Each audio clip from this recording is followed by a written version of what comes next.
Federal Reserve and most central banks globally raised rates to policy levels we haven't seen in many decades. Now many have started that easing cycle. Let's just start with, what does it mean for the asset class moving forward today? Sure. Thanks, Ken. Look, we have had a generational reset higher in yields following the inflation scare of 2021 and 2022. What that meant was a significant value got created in fixed income. Now, as central banks are embarking on a rate-cutting cycle, it's a really attractive opportunity for investors to capitalize on those higher yields. So now, when we look at fixed income, there are three reasons that make it stand out right now. The first is the starting level of yields. When we look at it versus a 10-year history, the starting level of yields still look quite attractive. So that's a really good reason from a yield perspective.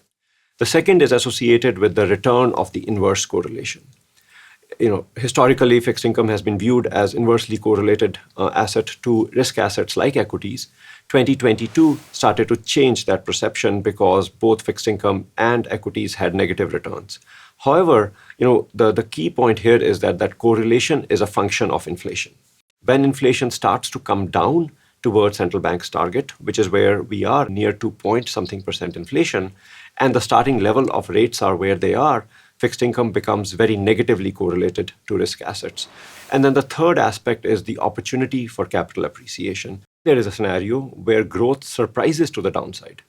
If that was to happen, then the central banks can cut rates much lower than neutral, given the starting point of rates being above neutral right now.